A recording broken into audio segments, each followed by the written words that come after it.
30 or 40 times it gets easier. Okay, you want to do one more? No?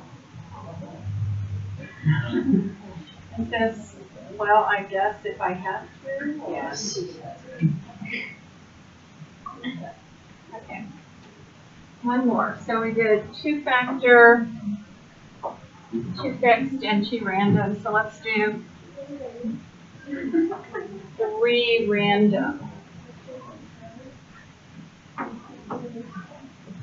Do I need to write out expected mean squares or 4 factor with all 4 factors fixed? No. No, why not? They're all the same. You're all going to have sigma squared plus variance due to the source. And the error term is going to be the movement. So that's not something I'm going to do.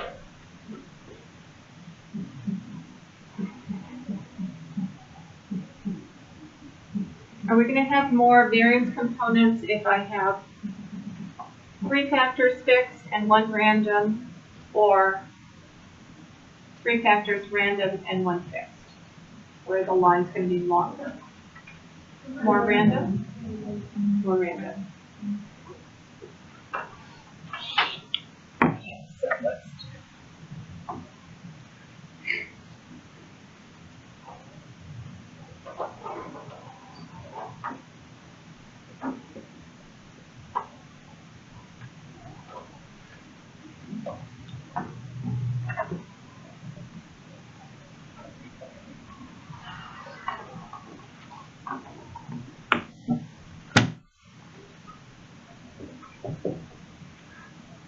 sigma squared, do I have to write? I just draw it. So sigma squareds, right? Sigma squareds all around. So we have A fixed and BCD random. And do you think this is going to be a mess in terms of finding error terms? Easier to find error terms with more fixed factors or fewer?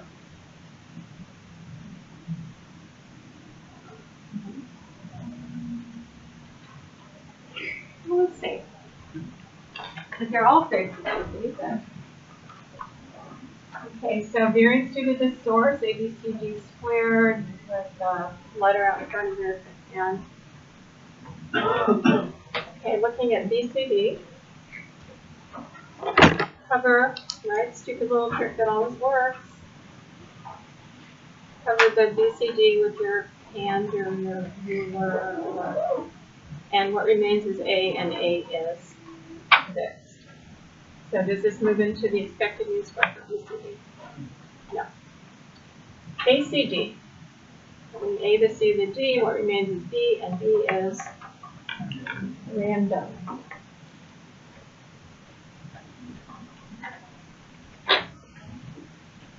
ABD. And the A, the B, the D, what remains is C, and C is random. Not looking good. ABC. And the A, the B, the C, what remains is D, and D is random.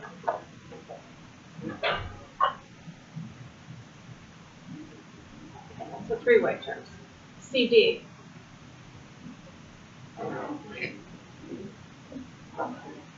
And the C, the D, what remains is A and B, and A is fixed. BD, A and C remain, and A is fixed. BC, AD remain, and A is fixed. AD, B and C are random. So this is going to be part of the expected mean square for AD, AC, and AD.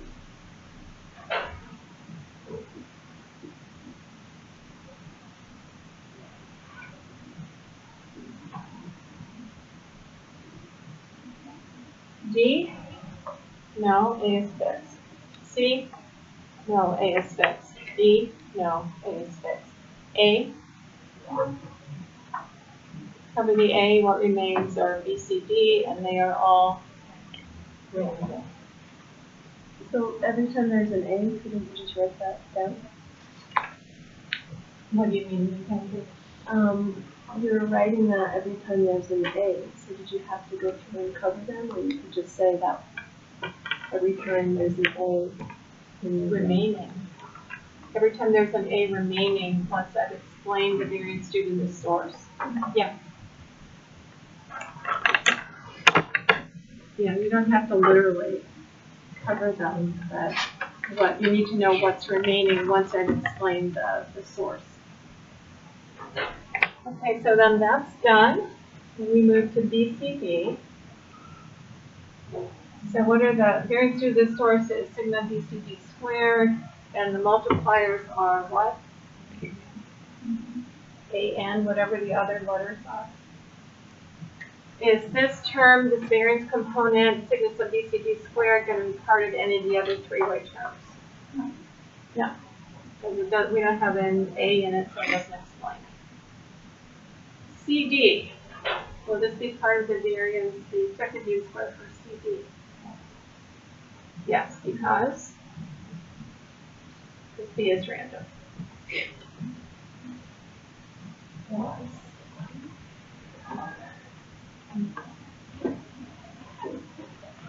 For BD,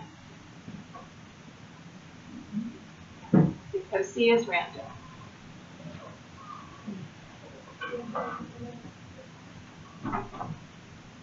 For BC, D is random.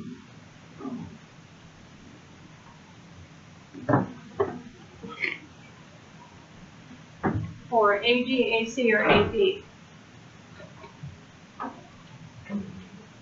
there's no A. There can't be. There can't be part of the expected mean square. For D, from the D, what remains is B and B and C are both random. Same story for C and for D. So it will be part of the expected mean square for all three.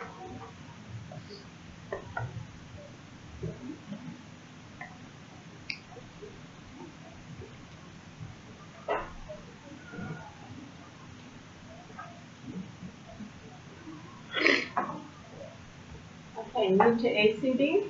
So variance due to the source, sigma sub ACD squared. Multipliers are the other letters, two of them, which are B and M. Can't be part of the three-way terms or the four-way terms. They have the variables to reflect that source. Part of CD.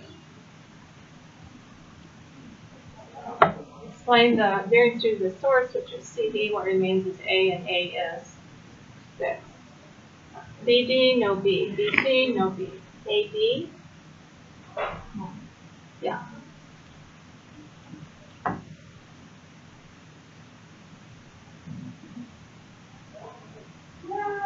AC,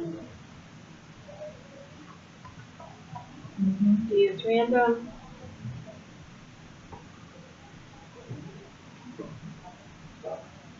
D, or AB can't because it's not a B. D, why not? A is fixed. C, A is fixed. No B, A. Yes, because C and D are both random.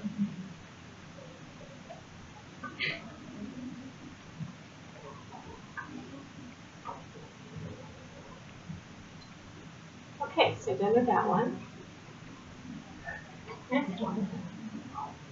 Variance due to the source, this is ABD, so sigma sub ABD squared.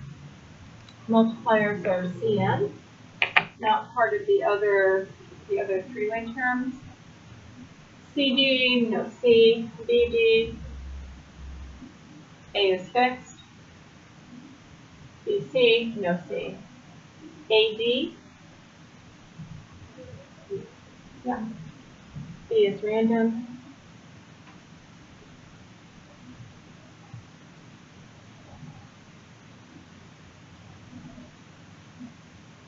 AC, there isn't a C. AB, because D is random.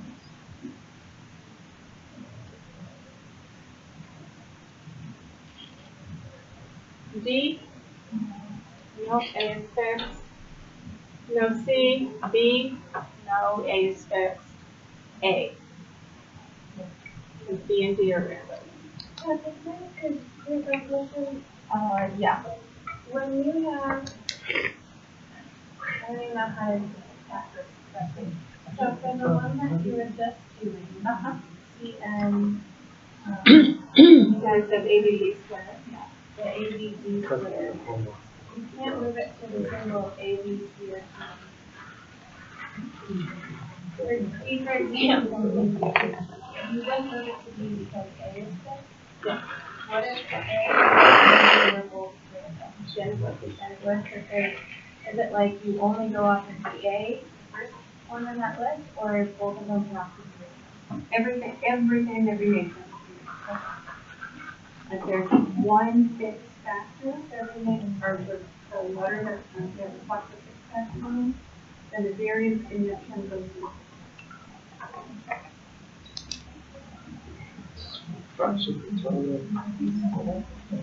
Okay, so ABC, so variance due to the source is sigma sub ABC squared.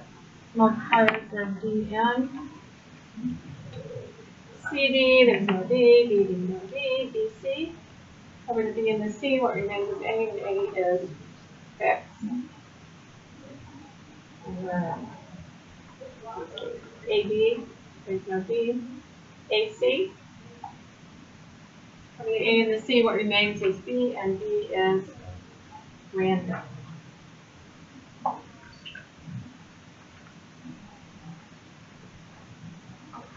So it moves into the expected mean square for AC, for AB. For the A and B, what remains is C, and C is random.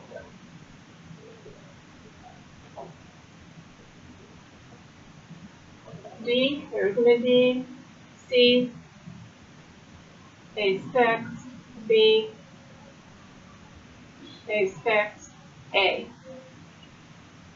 Yes.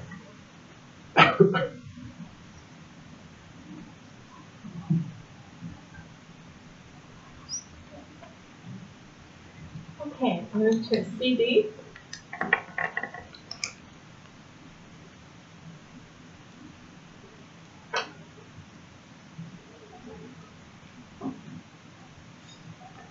So variance due to the source, sigma sub D, CD squared, and the multipliers are what?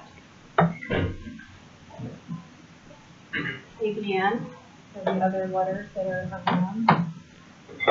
Not going to be part of the two-way interaction terms. So a variance component is never going to appear in the expected mean squares for terms at that level. Should I add the clause? In a cross design.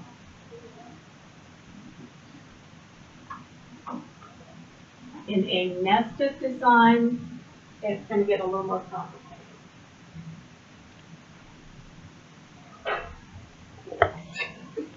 There's a software that developed these sets.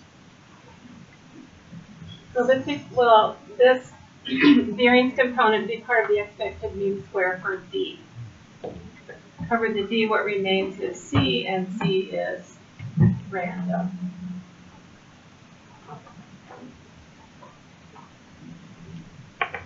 Will it be part of the expected mean square for C? Because D is random.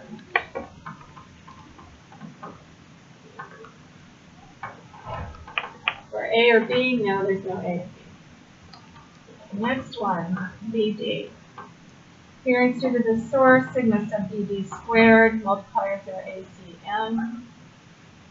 Not going to be part of the two-way terms, part of the expected mean square for D. Cover the D, what remains is B, and B is random.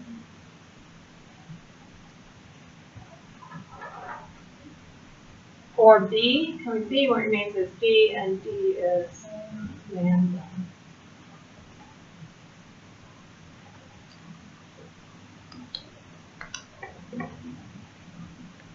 Okay, BC is tucked in here, little tiny space. Variance to the source sigma sub BC squared, multipliers are AGN. So sigma sub BC squared, part of the expected mean square for C, cover the C, what remains is B, and B is random.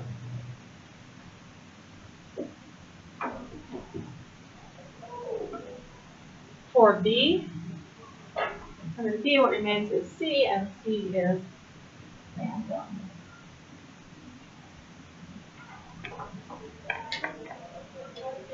AB. Variance due to the source is sigma sub AG squared. Multipliers BCM.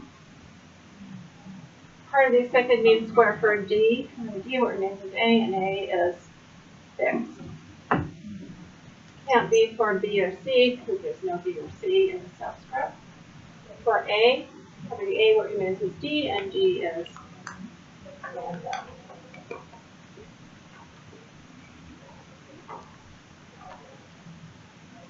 So done with that one. Move to AC. So variance due to the source is sigma sub AC squared. Multipliers BDN. Part of the expected mean square for C, covered C, what remains is A, and A is fixed. For A, covered the A, what remains is C, and C is random.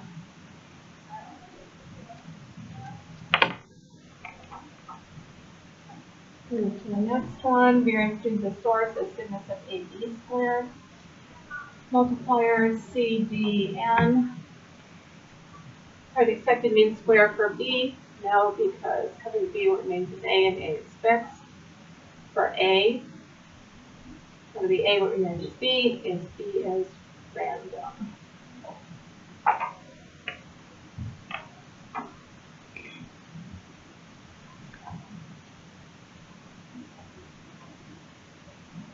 Okay. Main effects. They're not going anywhere. There's only one letter. So variance due to the source is sigma sub D squared, multipliers ABCM. Variance due to the source sigma sub C squared, multipliers ABCM. Variance due to the source sigma sub D squared, multipliers ACDM. And the last one, variance due to the source, which you can't see over there, right? Sigma sub A squared, multipliers BCDM. Okay. So those are the expected mean squares. And why do we care so deeply about expected mean squares?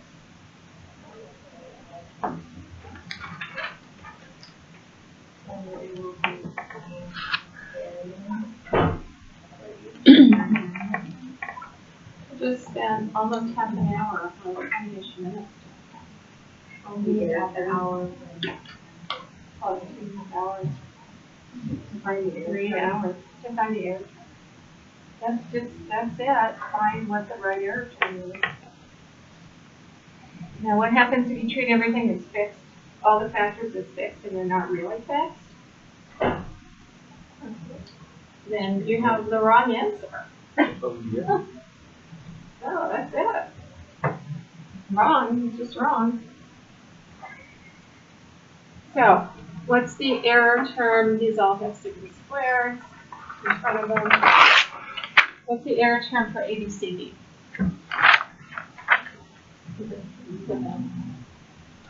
The error term for BCD. What's the error term for ACD? ABCD. The error term for ABD? For ABC? For CD?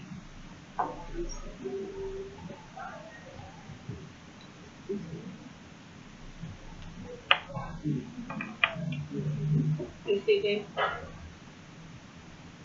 For BD? BCD? For BC? BD? for AB.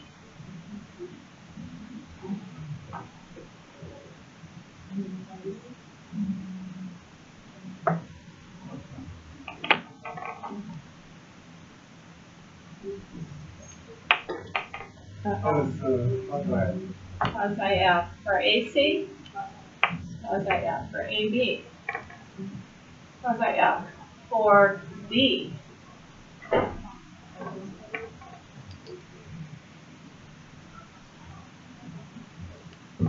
C, D, A.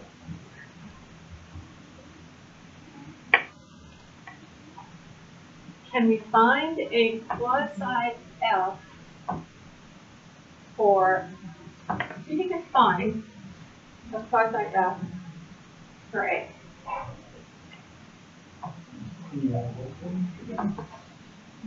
Here's it.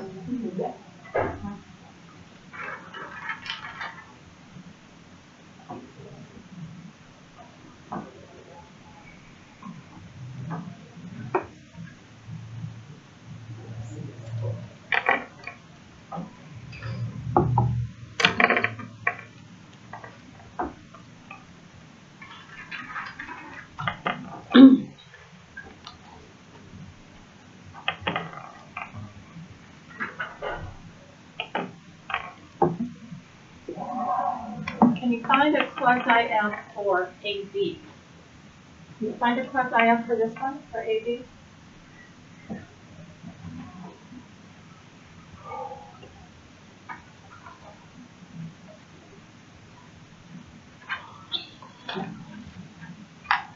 Yeah, quasi F for that one.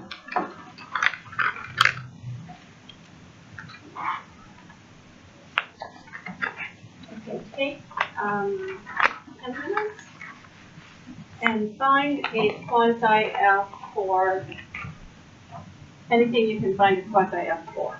Pick one.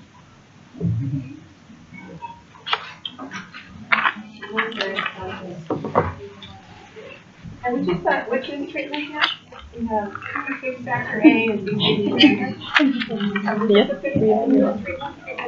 factor. Depending on those colors. Yeah, 10 minutes time quasi F for some of them.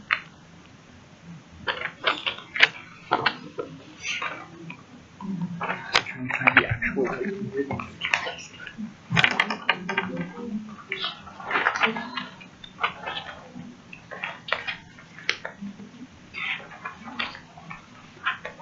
Oh, I thought I saw it actually here.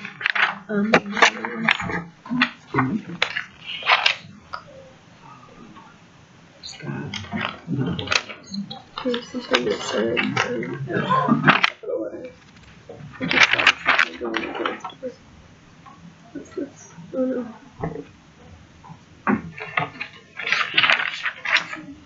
That's the one I saw.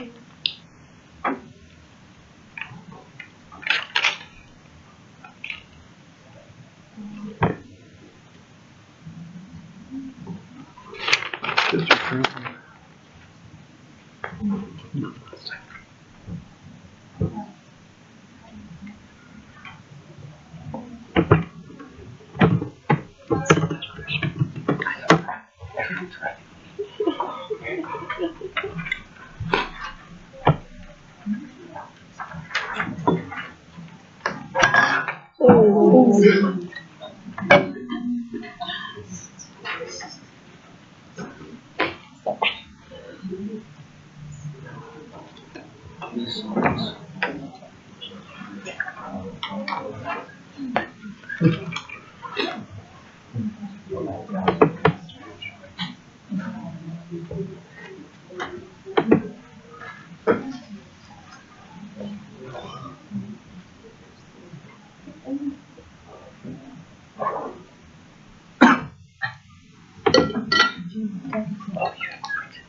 Yeah, so I was just trying to make sense of that.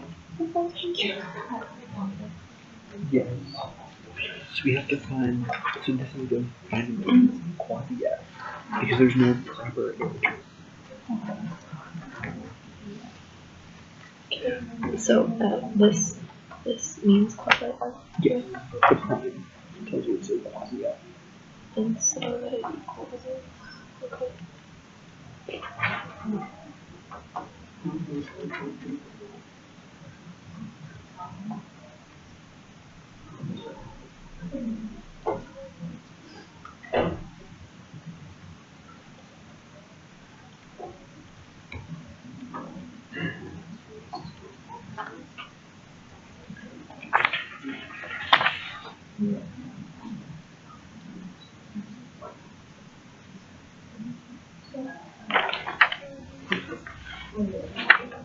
This way.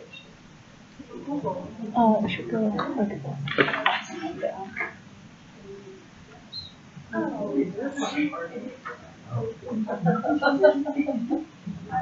So,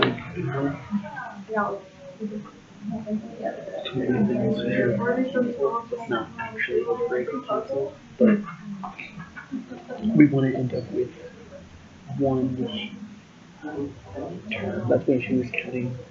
We want to end up with one extra thing on the top. Oh, that's what she showed us right at the beginning before she did all that.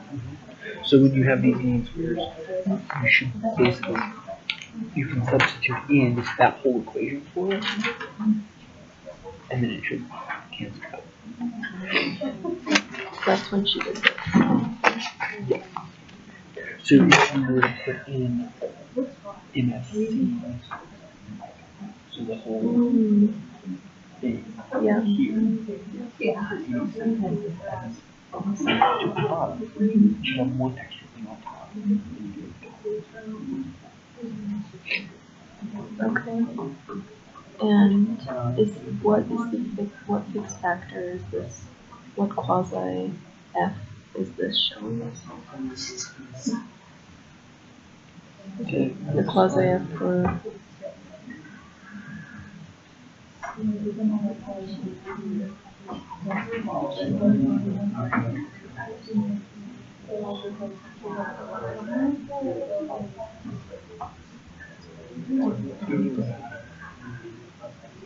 how do we know?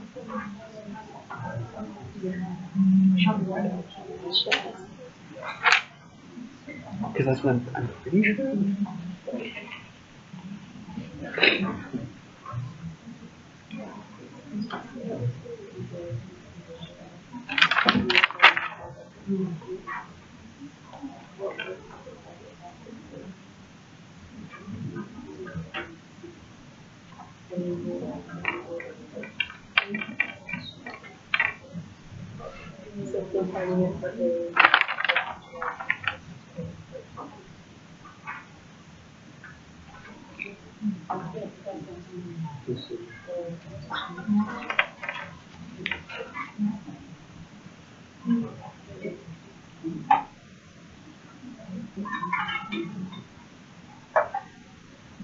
This one was for C, but she said it doesn't matter that she wrote that there first. But maybe we could still do it that way anyway. So if we were doing quasi F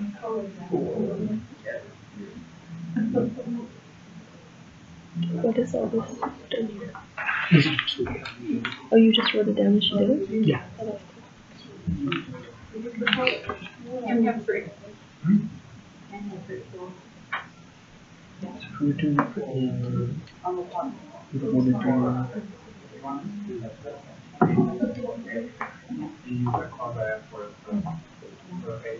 So then,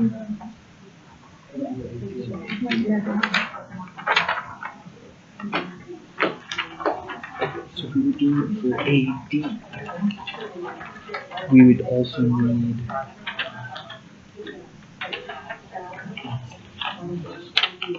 so yeah, I don't understand. Do like the quasi, you would do AD over what? you do it as AD plus, and then over the other. But we're looking for AD or we're looking for A? That she said find the quasi F for If A. we're doing it, Well, I okay, so think she said just choose one. And she looked at it and said you can do for AD. So we'll do for all of them. That I sounds think one right. is A because it's A. Okay, yeah, that's great. Okay, done? So you found the quasi F? Okay. Find a quasi, did anyone find a quasi F for A?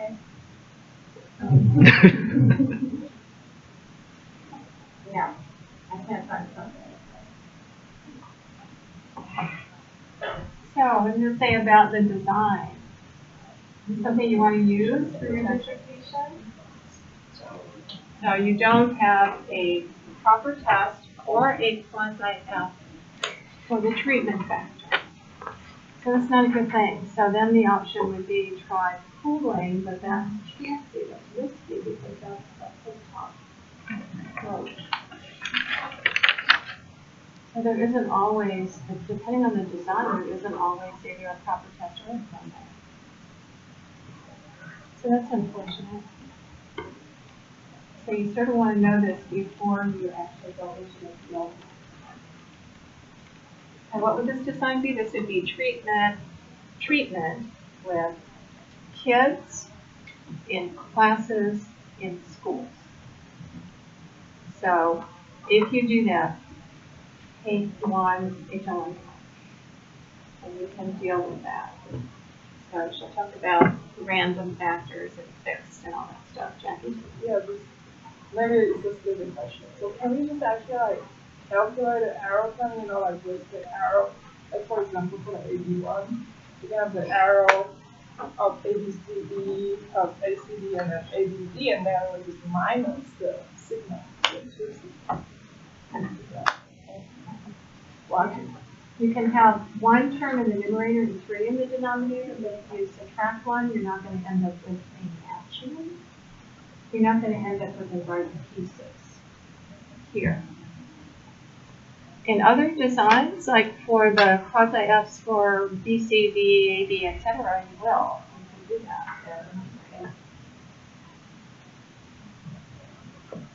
Yeah. So what would we do for pooling? We'll have an example of pooling with numbers, but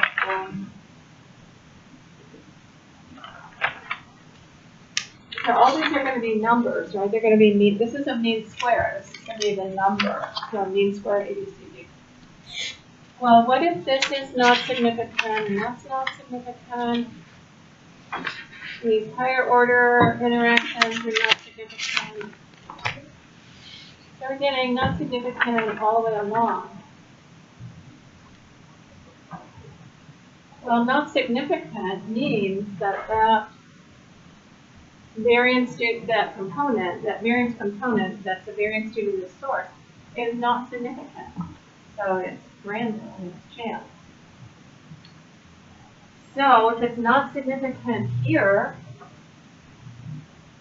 well, it's not significant here or here or here. So if all these terms, if ABCD is not, ACD is not, ABD is not, ABC is not, AD, AC, and AB are not significant,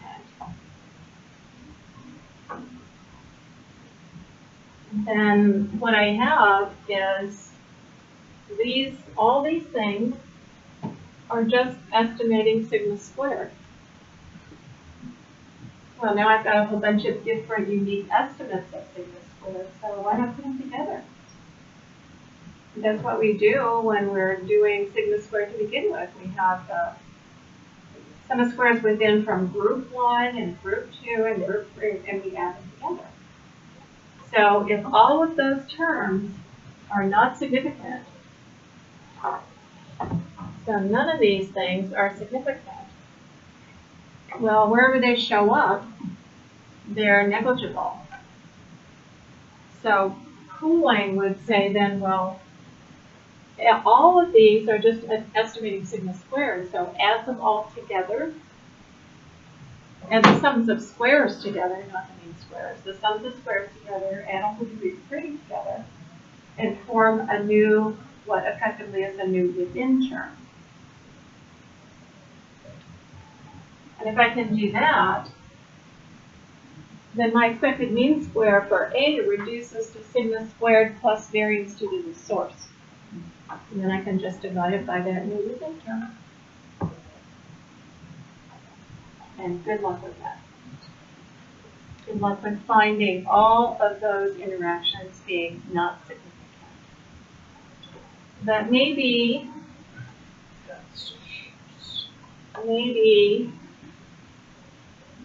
that one is significant. So what does that say? That says that AC, I can't ignore it. It's not negligible. I can't ignore it. I can't do it. But if everything else is, then my expected mean square for A reduces to,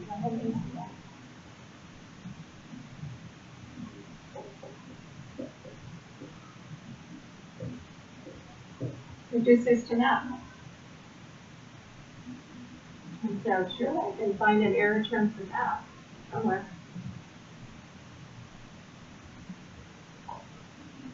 So that's the idea behind pooling.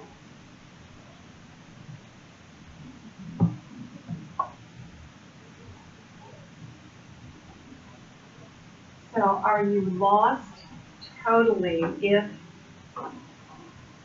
so what's the plan of approach then is, we know what the error terms are, right? Because we spent hours writing out the expected mean squares. And again, once you have this written, you don't have to redo it. It's not going to change. And you have one fixed and 3 random factors. This is what it is. So our plan is to decide before we do the study whether factors that we're going to treat factors as fixed or random. If I have, say there are 2 surgical approaches.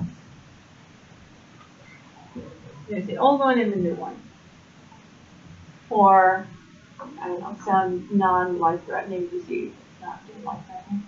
So some non-life-threatening 2 surgical approaches. Okay. And I have 5 surgical teams. I'm going to randomly assign patients, whether they like or not, to the surgical approach, so randomized design. And I have, let's have 5 teams for each surgical approach. Should I treat surgical team as fixed or random? The surgical approach is fixed as treatment. But the surgical team, should that be fixed or random? Random. It should be random.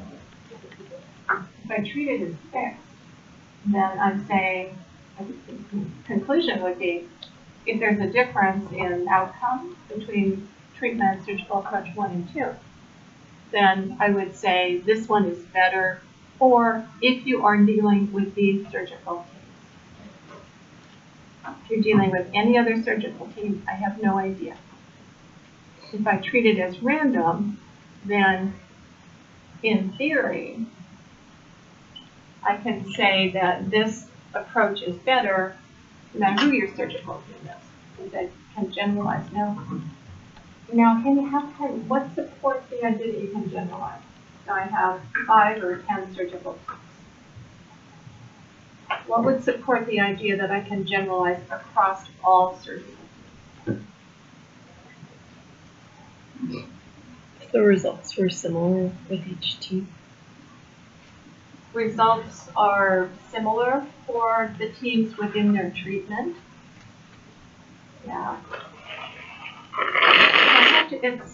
So in theory, I can say this factor is random, and then that's going to change the error terms that I use for testing the manufactured treatment. We'll have a fixed factor in the presence of a random factor. That randomness goes and changes our view of the fixed factor. So the different error terms. So if I use that in theory, I can say this difference, this effect, generalizes across surgical teams. Not just for these teams that were in the study, but all of them. Because by choosing this random, you're accounting for the error variance between those different teams.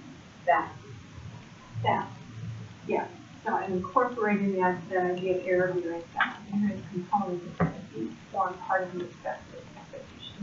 And so if we look at, say in fact that there is, say in fact can generalize, when you look at if you treated it as fixed versus treating it as random, your difference in treatment for your random is probably going to be lower because more of that's going to be accounted for in the variance term that wasn't accounted for in the fixed.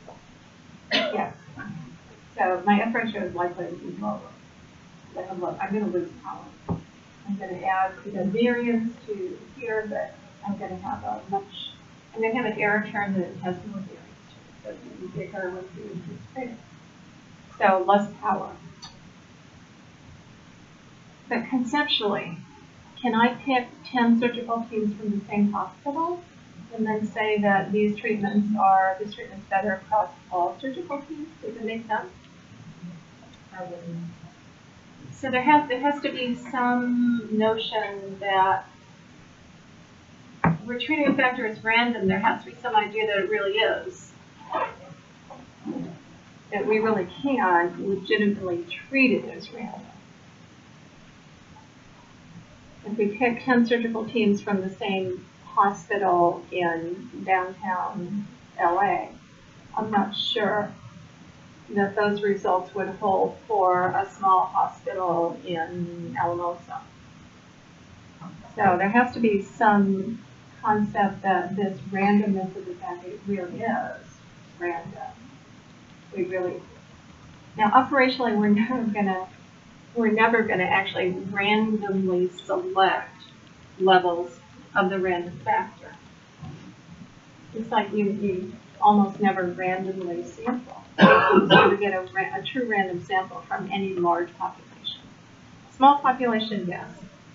If you want to sample from the list of licensed counseling psychologists in the state of Colorado, you can do that. Because that's relatively finite. But if you want the random sample from licensed counseling psychologists in the U.S., yeah, you're not going to do that. So you're not going to, it's going to be very hard to get a random sample anyway. Unless you have some large federal grant and work for the Office of Management Budget. That we have to have some idea that when I treat a factor as random, that it really is pretty much random. And if I can't, then I'm going to have to put some constraints on what I mean by random. So maybe I mean random surgical teams within the Denver metro area or something. So conceptually, it has to make sense to treat that factor. So why do this if we don't know what the proper error, if we don't know whether our factors are fixed or random? Then we haven't taken the class. We haven't spent 3 hours doing this. And we're going to get the wrong results. Factors are fixed, everything's good. Now everyone's happy, go home. If factors are random, we treat them as fixed, our results are wrong. We are wrong. In social science, most likely will have, we won't necessarily have to do with random factors that much because we won't be needing to generalize because we won't be getting the kind of funding to do that kind of work.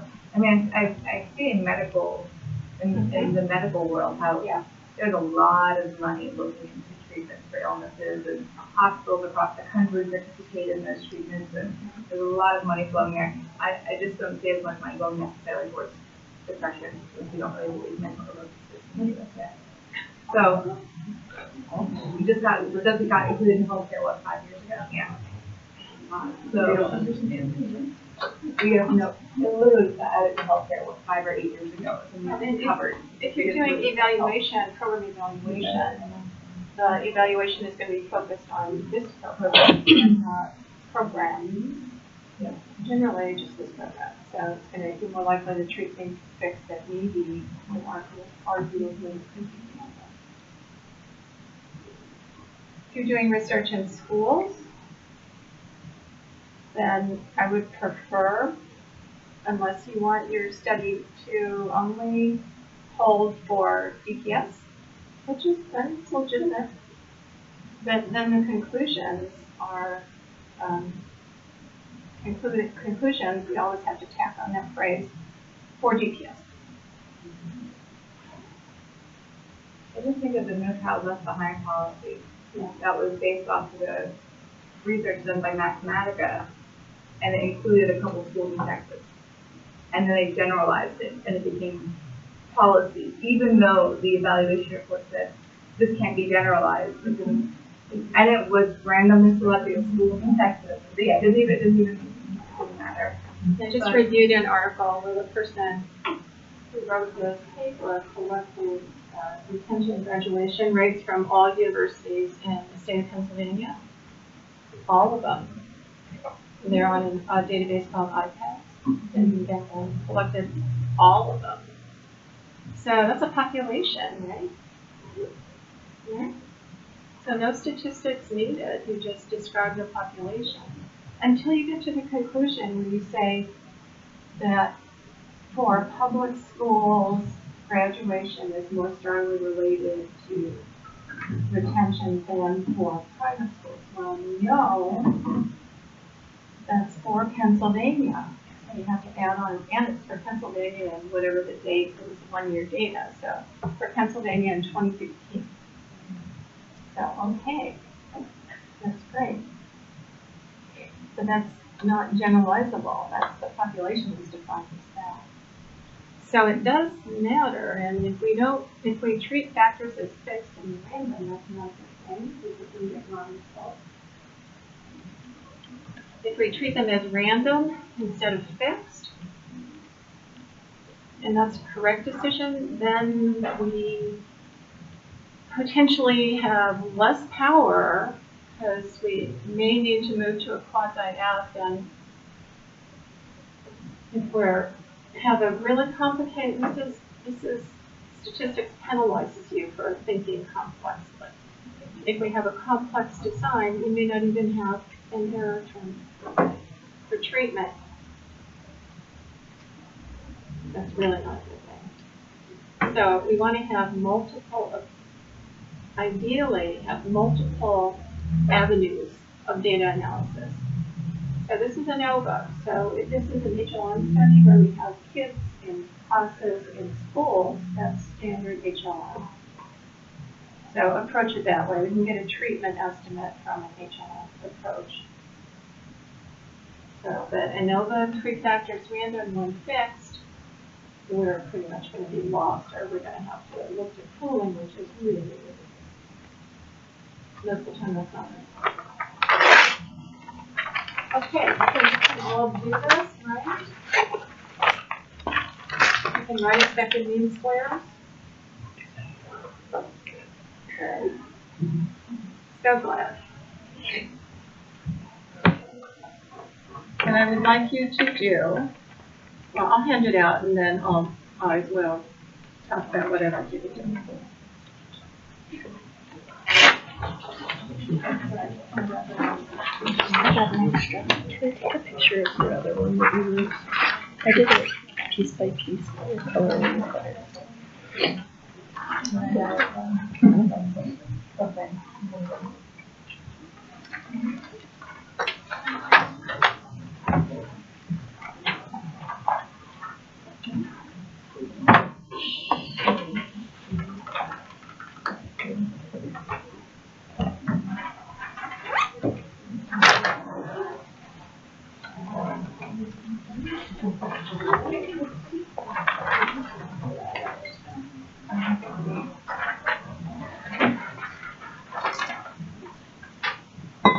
Okay, what I would like, there are 2 sides.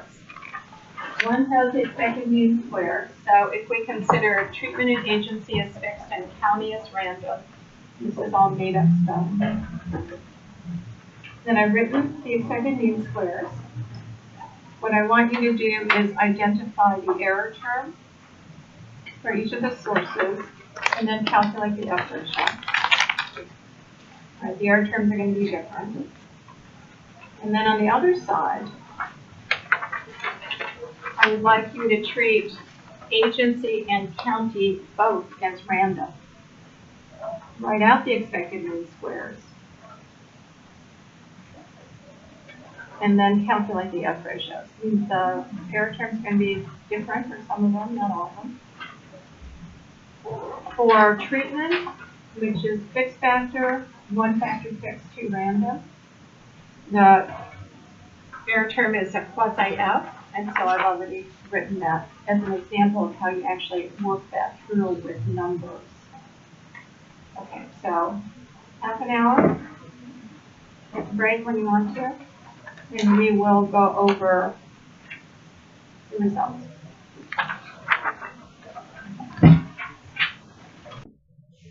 So on the back side of the page, agency and county as random. Jen, which one did I have a mistake with? T by C, the p-value should be 0.051, not 0.51. So thank you. So for people who have finished this, what's the difference? Did it make a difference? Yeah. Where did it make a difference? Only the most important thing. Only the most important thing. So only for treatment. So if we treated agency as fixed, we have a significant effect in treatment. If we treat it as random, we don't. Not close. Should agency be random or fixed? Did we randomly sample those agencies? Are there other, is there like an infinite universe of agencies that we should sample from? Can you argue for agency being fixed here?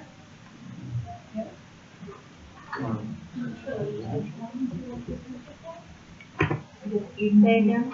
You chose the ones you wanted. We chose specific agencies for a particular reason. This is agencies who would likely get a call for EMT, for emergency treatment, emergency medical treatment. Do you think the weather station is going to get that very much?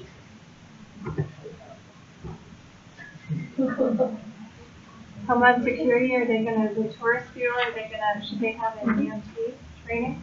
The tourist bureau? Definitely. Well, probably. But are there other agencies, or is this like the whole list? There are more, but is this a reasonable population? If we think there are a lot more agencies, and we think that we, in theory, are agency is random, and we're going to have no effect.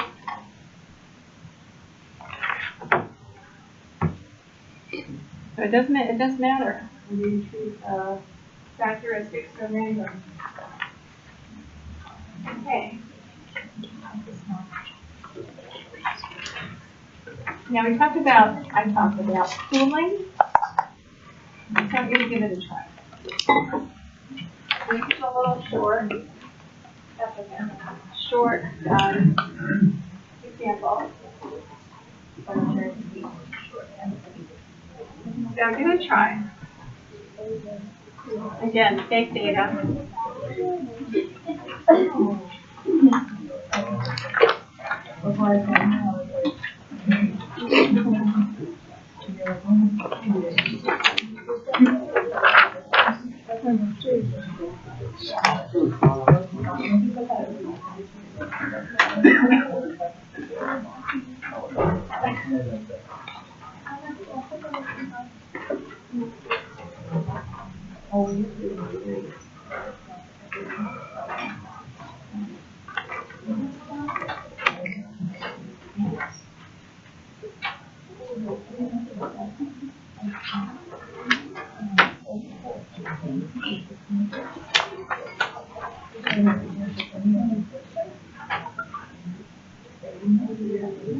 Now I don't have to pool. We don't have to pool. We've got proper error terms for everything here. So there's no, it's not like we're looking for an error term, but I really thought treatment was important here. I really thought I could assume that that's the treatment and not. When I'm using the treatment by location, I have 30 degrees of freedom, so it's not like I'm real unhappy with it. But see if it would make a difference if we by cooling. So how do you cool? What is that again? You test interaction, usually test the things that are further down in the table, so the higher order, more complex terms. At a liberal alpha like 0.1, and then if they're not significant, you can put those together. So here we've got some interactions that are not significant, so I can put them together. So I have an interaction between sex and location, not significant, treatment by location, not significant. Treatment by sex, not significant. Sex by location, unfortunately, yes. Treatment by sex by location, not significant. So I can, wherever I see those terms, I can conceptually cross them out and then put all those together. Okay, so I'm going to try. And if I just have trouble confusing with that, let me know.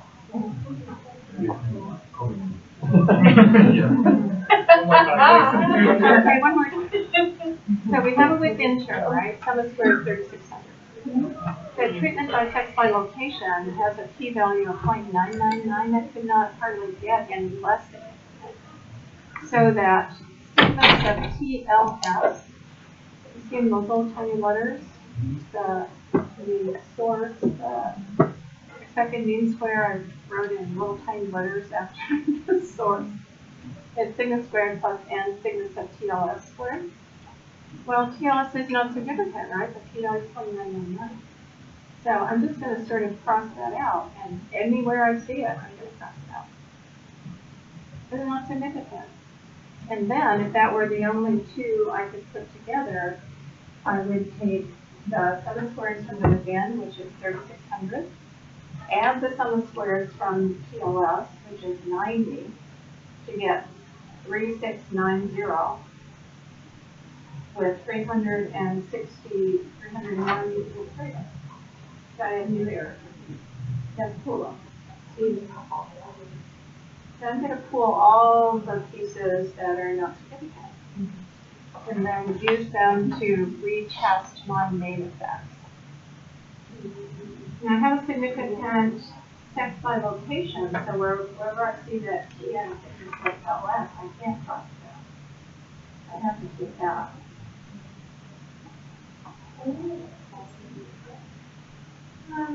Conceptually or literally, just like pass it out.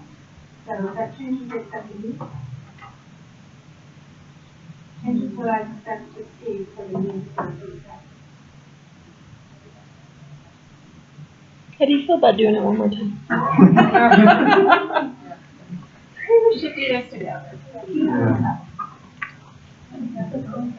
Okay, so treatment by sex by location is not significant. So find anywhere you see a little sigma n sigma sub TLS squared, X it out. Draw a line through it. Is it anywhere? Yeah, treatment times sex. Treatment by sex.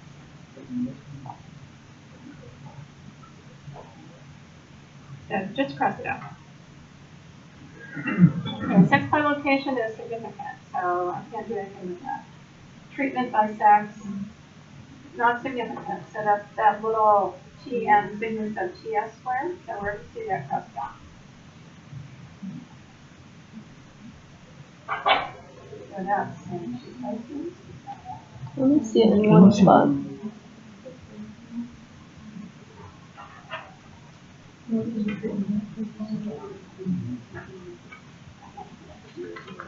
So then treatment by location is that little TL.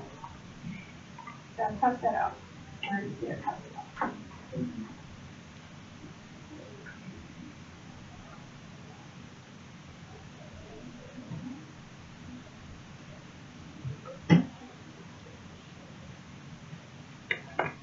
So then I have different expected mean squares because I've lost a couple of pieces, a couple of variance components. So now I could just say, well, I don't really need to pull, I'm just going to recompute these. And have I done myself any good by doing that? Don't know yet. And now, what used to be the proper error term for treatment, a proper error term now is sigma squared. Dr. Green, we're also crossing out sex and location, right? And sex. We're crossing out treatment by sex by location, treatment by sex, and treatment by location. The ones that are significant. Mm-hmm. Based on that 1.1? These are hugely bigger than, Yeah. but not the main effects. I'm interested in the main effects. Oh, Not the main effects. We're just looking at the interactions. What I'm trying to do is say, well, there's really no interaction between treatment and sex and location. It's negligible. It's just chance variability. So wherever it shows up, it's effectively zero. So cross it out. Then I could recalculate. Now I have new expected mean squares, so I can recalculate the main effects, but that's not pooling yet. Pooling then is we have treatment by location, not significant. Treatment by sex, not significant. Treatment by sex by location, not significant. What I want to do is take the sum of squares for each of those terms. So for treatment by location, 120, plus sum of squares for treatment by sex, 6, plus sum of squares for treatment by sex by location, 9. And I'm getting those numbers.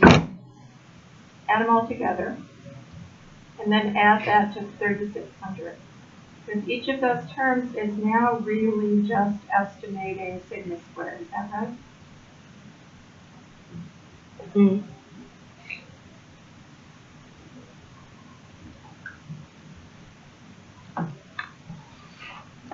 So I add them all together, and I get a new number. What's the new number? 3816.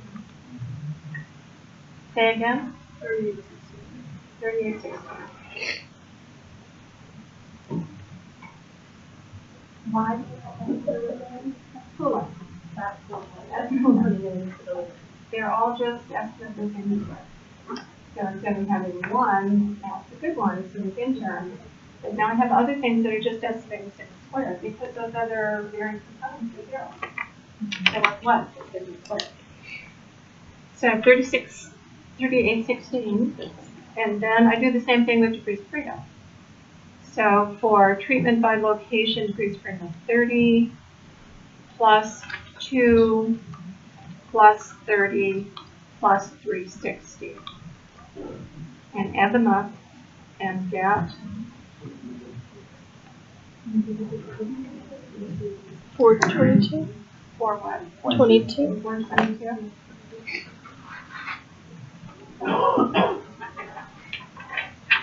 And now I calculate, now I have sum of squares and a degrees of freedom. And is it true that anytime if I have sum of squares divided by degrees of freedom, I get a mean square? Yeah. So take 3816, divide by 422, and get 9.04. Oh gee, and now that's even smaller than 10. The within term originally was 10, and now it's 9.04. So now I have a new within term, pooled. That's an estimate of sigma squared. So can I use that to test the main effect for sex? Now the new expected mean square for sex is sigma squared plus TLN sigma sub S squared. All right, because that middle term got crossed out. So yeah, so now I can use the within to test the main effect for sex. So do that. So 20 over 9.04.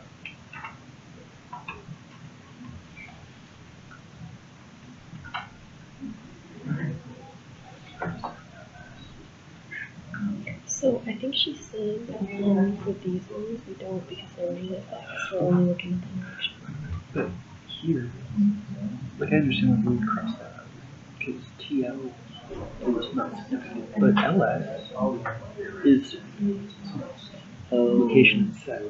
And do the same thing for We weren't supposed to cross it out. well, location was already, well, yeah, same thing for location, so we're cleaning up everything. And the same thing for treatment, because each of those is now just sigma squared plus something. We weren't using those numbers, so yeah, I don't think we're supposed to cross it out. Dr. Green? Yeah. Did we cross out LS? Because sex by location is significant.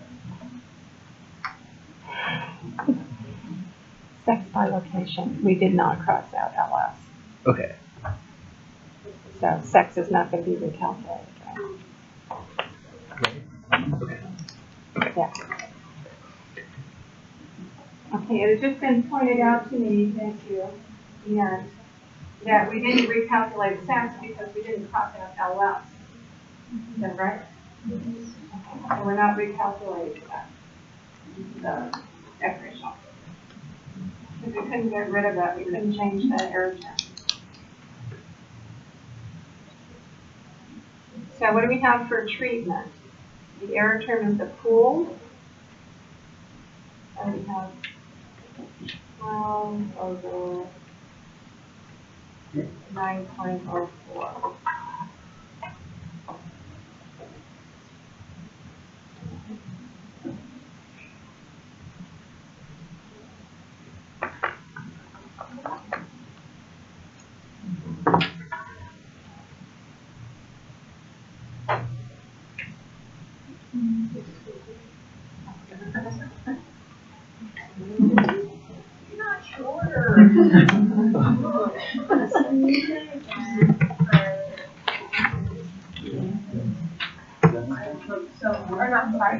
Ian, so mistakenly we had crossed that out before. Like we crossed it out mistakenly. Do you know what she was saying about the main effect? So we don't want to go through for the p-values and cross out any of these because these are main effects. So we don't, even though they're not significant, we still want to know about them. But here, do I still cross out this? Yeah. I just am not going to do it based on the p-value or the main for like the... You'll end up recalculating. Right. So you just before we do any calculations, we're just going through and taking. Yep. But we're only going up to here. Right, because these are main effects. So then when we go to recalculate, this got changed, so we actually have to recalculate. Okay, but we don't have to for sex because this didn't change. Right. And what are we calculating? We're calculating F. And then the new P. So, because before it was this divided by within. Well, we have a different within term now once we pull. So we're going to recalculate that. Because we pulled part of this out. So to get M, typically we would do the MS. We would have done MS divided by the proper error term. So it would have been 12 divided by, yeah, to get 3. But now we're using this within term instead because we changed this ended up being the new proper error term because we took out that TL. But we still have this one. Right, but that's the source. So it doesn't factor into the proper error term. This doesn't. Right, because that's from that source. Oh, that's what we're covering up. Right. Yeah. Okay. I gotcha. I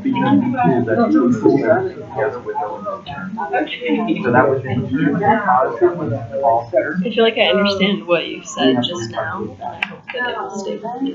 Well, I hope it's I think it definitely is right. And it didn't have anything. So in effect, all the didn't never. Oh, but the sex one is wrong. So initially she told us to do 20, and that's when you asked. Yeah, because It's not that. We didn't change anything. It's right. the same. So it should still have that same error term. Yes. I think so.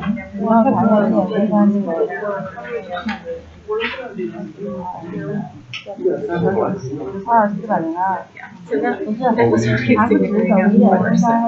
This was almost negative, but now you're making it. No, location didn't. No,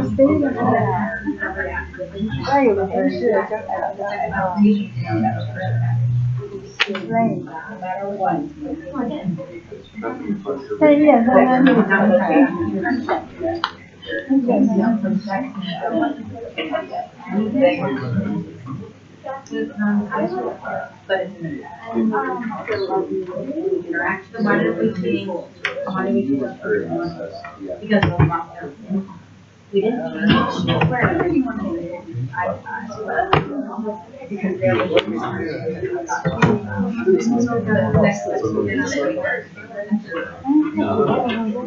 So, what are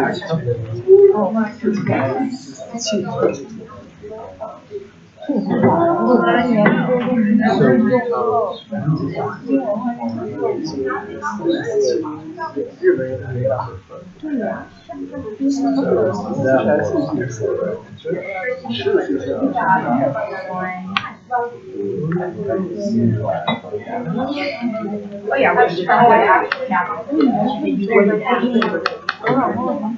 So this was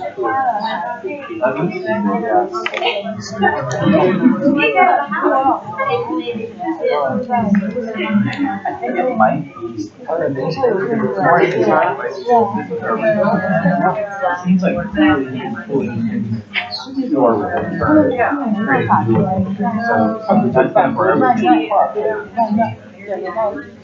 Okay, so do we get the general idea of this? The general direction here? Location really matters. Location matters, that treatment went from almost different to really not. So we know it's no important. That's cooling. I never know which one to think about that. I don't know whether you know and which terms, which interactions.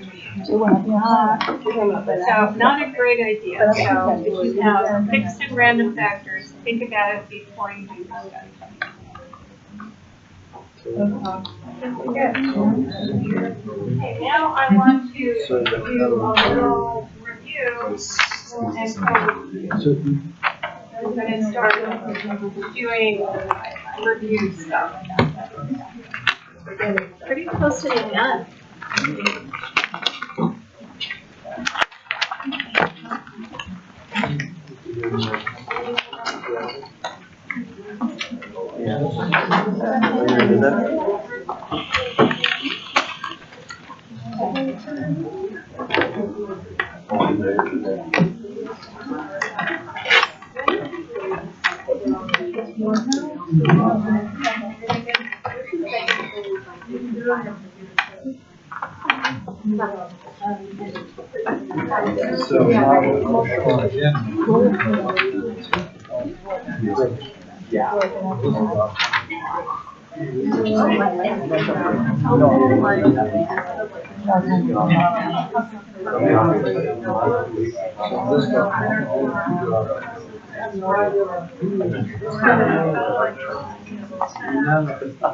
Okay, question one, the analysis of covariance of the ANOVA.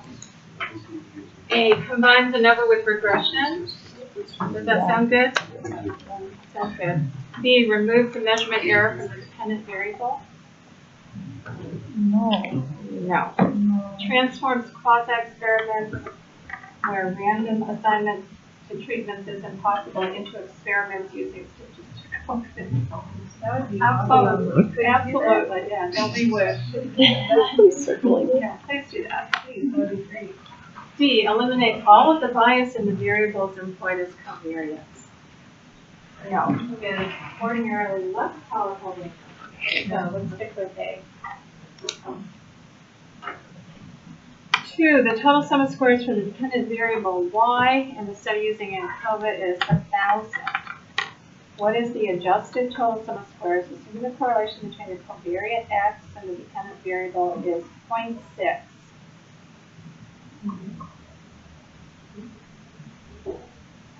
What's that formula? Sum of squares, total adjusted equals sum of squares times 1 minus r squared.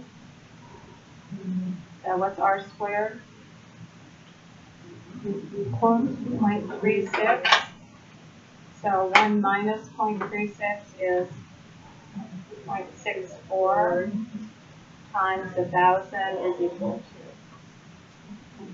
to 640. D.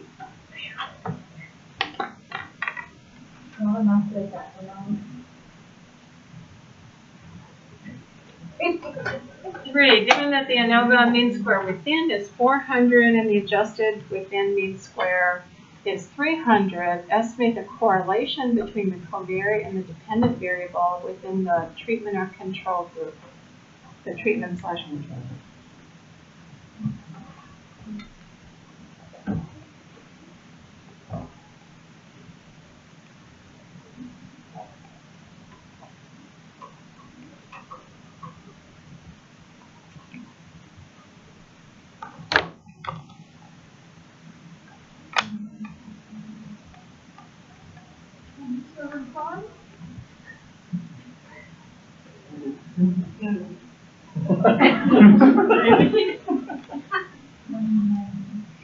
If I took 400 times 1 minus r squared, where I don't know what r is equal to 300.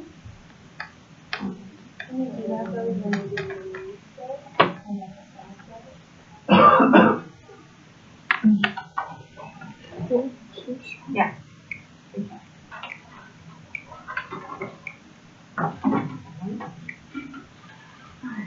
Anyway, it should be 0.5. But yeah, I'll check that.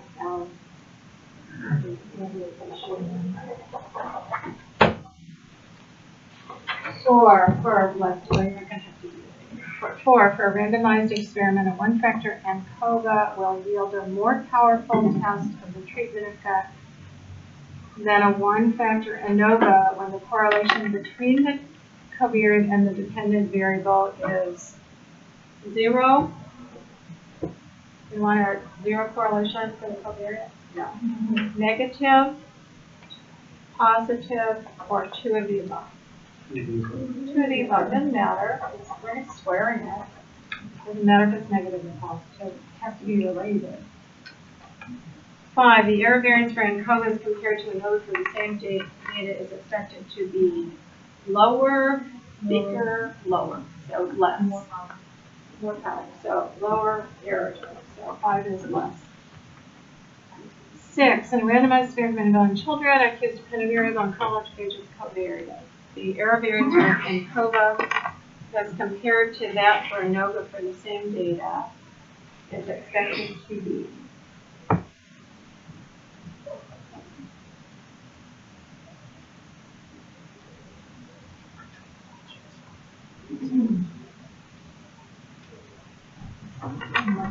smaller or bigger, first of all? Smaller.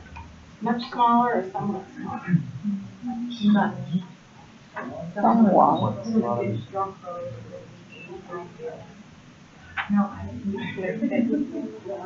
there a strong correlation between age and IQ?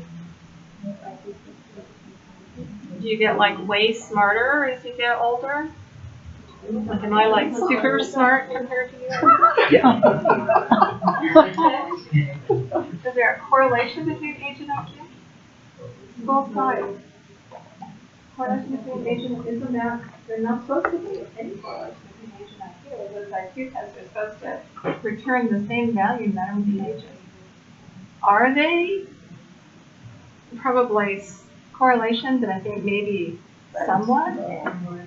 Not much, somewhat small. I don't think I am super much smarter than anybody who's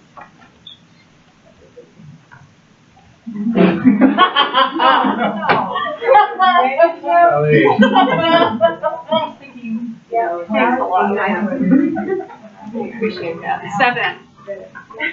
7 to 12 are based on information that the experimental and control groups have approximately the same mean on the dependent variable, but their means on the covariate differ markedly. Well, if they differ really markedly, that's a violation of one of the assumptions. So, okay. So means on the covariate are different, but the means on the treatment are about the same. On the dependent variable. 7, if the two within group regression lines are approximately parallel, and the correlation is 0.7, the adjusted treatment sum of squares in ANOVA, as compared to the treatment sum of squares for ANOVA, would be.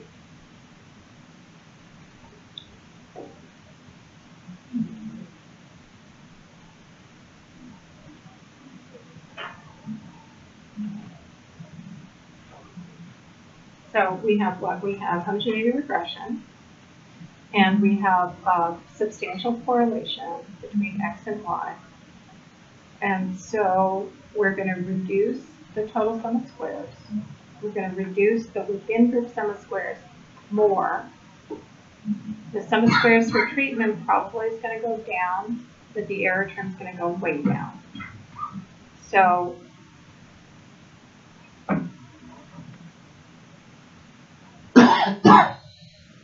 what's going to happen to the adjusted treatment sum of squares? Probably greater.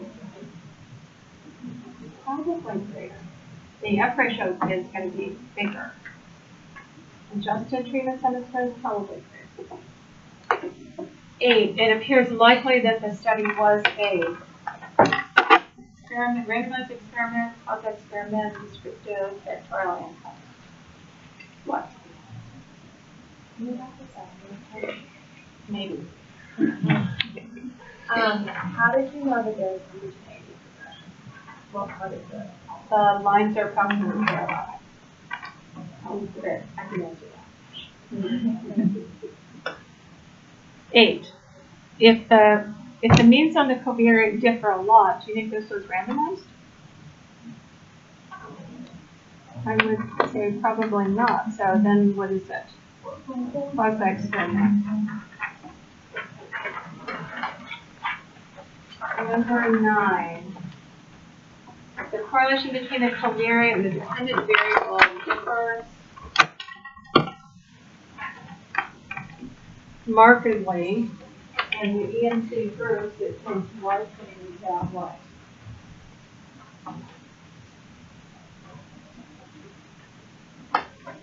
Correlation between the DV and the covariate is very different across the groups. And we've already been told the adjusted means are y. No, haven't been told that. Normality? Does that have anything to do with normality? No. The assumption of parallel within group regression lines is suspect. Yes. Nonlinear relationship exists? No, no idea. So C, adjusted means for y differ significantly. That doesn't tell me that. So the correlation between the covariate and the dependent variable tells us about the homogeneity regression. 10, if the scatter plot for the experimental group is elliptical in shape, while that for the control group appears to be rather circular, one would expect the data fail to meet which of the following ANOVA assumptions.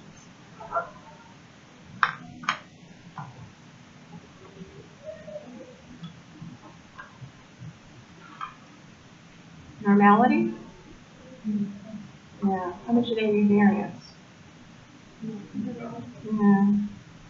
C. Fixed covariate with the measurement error. No. Linearity? Potentially parallel regression lines.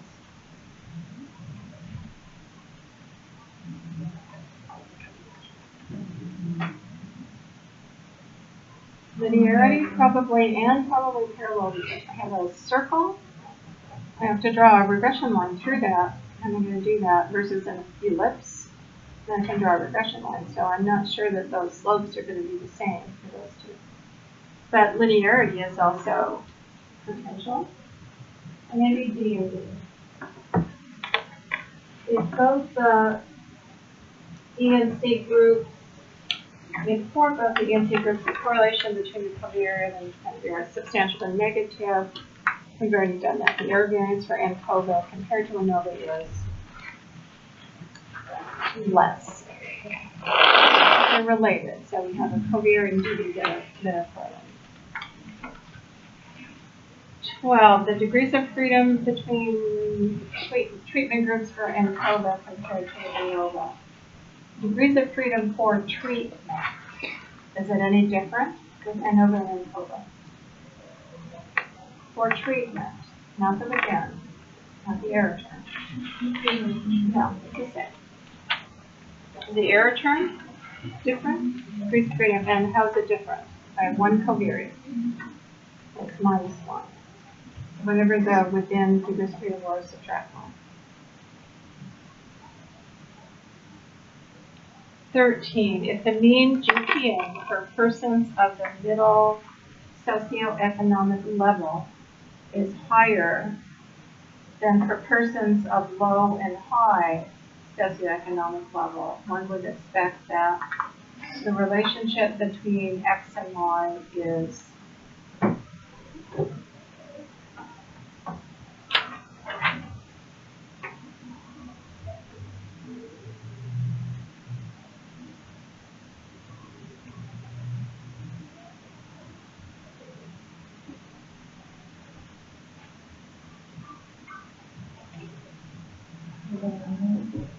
probably curvilinear. So probably A. I'm not going to see it, and I've never seen one. Would it also be B?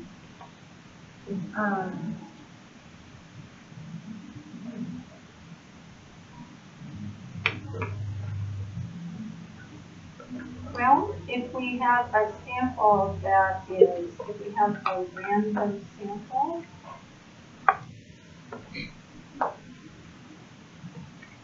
or GPA, then no. These are not different. 14, for randomized experiments involving large N's, the adjusted Y mean, the adjusted dependent variable means in ANOVA will ordinarily be different or not different from the original ones. If it's a randomized, if it's a large randomized experiment, we expect there to be differences on the covariate? No. And so the adjustment is going to be, so not different. So not different much from the unadjusted means. 14b. 15. If both the covariate and the dependent variable are assessed after the treatment has been concluded, and if both are affected by treatment, the use of ANOVA would result in. That's a violation of assumption, right? And the answer to that one is going to be C. We're not going to get a clear effective treatment if we violate the assumption. Thank you. I'll see you on Monday. We're going to do more review. We'll talk about hierarchical, nested models. We'll do some more expected mean squares. More factual questions.这